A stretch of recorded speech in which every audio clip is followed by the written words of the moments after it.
সৃষ্টি হতে চলেছে হুগলিতে। লক্ষ লক্ষ নয়, কোটি কোটি মানুষের সমাগম হবে এই হুগলি জেলার দাঁতপুর থানার অন্তর্গত পুইনানে। 1 থেকে 1.5 কোটি লোকের সমাবেশ কমপক্ষে হবেই হবে। 32 বছর পর হুগলি জেলার পুইনানে বিশ্ব ইজতেমা। আমি হিন্দু হয়ে আমার পর কারোর লাগছে না, সব যেন নিজের মতো লাগছে। পুণ্যের কাজ, ভালো কাজ। নয়, কোটি কোটি মানুষের সমাগম এখানে হতে চলেছে হুগলির দাঁতপুর থানার অন্তর্গত পুইনানে। তীব্র শীত উপেক্ষা করে আল্লাহর ডাকে সারা মুসলিম সমাজের হুগলি জেলার পুইনান আজ শুধু একটি গ্রাম নয়, বরং কোটি মানুষের আবেগ, বিশ্বাস ও আত্মশুদ্ধির এক পবিত্র মিলন ক্ষেত্র। আল্লাহ পাকের রহমত ছাড়া এটা কখনোই কোনো মানুষের পক্ষে সম্ভব না। দীর্ঘ 32 বছর পর বাংলার এই মাটিতে হচ্ছে বিশ্ব ইজতেমা, আল্লাহর কুদরত ছাড়া আর কিছু নয়।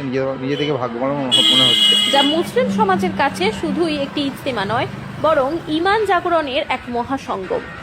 খুব সুন্দর লাগছে, খুব ভালো। তো এই এত বড় একটা মজমা আছে, ওপরওয়ালা রহম, সেই রহমের শরীক হওয়ার জন্য আমরা এসেছি। তীব্র শীত, কুয়াশাচ্ছন্ন ভোর, হিমেল রাত সবকিছুকে উপেক্ষা করে দেশের নানা প্রান্ত থেকে ছুটে আসবেন ধর্মপ্রাণ মুসলমানরা। কারো চোখে থাকবে ইবাদতের তৃষ্ণা, কারো হৃদয়ে থাকবে আল্লাহর নৈকট্য লাভের আকাঙ্ক্ষা। এখানে নেই কোনো রাজনৈতিক স্লোগান, নেই কারো বিরুদ্ধে বিষদগার, শুধু আছে নামাজ, দোয়া, তাসবিহ, বয়ান আর আত্মশুদ্ধির আহ্বান। বিশ্ব ইজতেমার মূল সুর নিজেকে সংশোধন করা, নামাজ ও দিনের পথে ফিরে আসা, মানুষের প্রতি ভালোবাসা ও শান্তির বার্তা ছড়িয়ে দেওয়া। এই ইজতেমার ময়দানে ধনী গরিব, শিক্ষিত অশিক্ষিত, শহর গ্রাম সব বিভেদ মুছে যায়।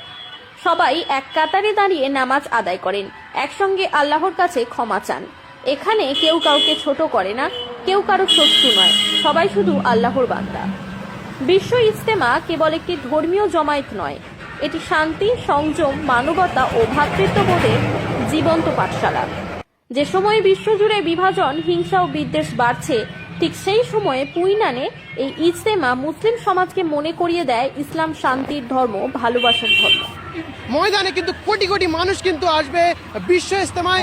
আগে কাম করিয়ে আর ইজতেমা কামিয়াব বানায়। আল্লাহ আল্লাহর কাজগুলো। আসসালামু আলাইকুম। আমাদের যেদিন দোয়া শেষ, আমাদের চিল্লা সেদিন শেষ হয়ে যায়। এখানে আজকে এসে প্রচুর লোকের জমায়েত দেখলাম।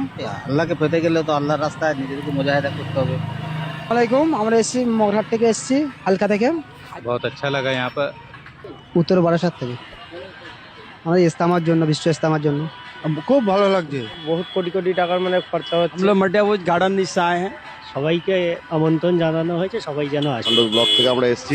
আপডেট পাবেন এসএসটিভিকে। প্রত্যেককে অনুরোধ করব, এসএসটিভিকে ফলো করুন। সমস্ত রকম এই বিশ্ব ইজতেমার আপডেট পেতে অবশ্যই ফলো রাখতে হবে এসএসটিভি পাবলিককে। আমি হিন্দু হয়ে আমার পর কারোর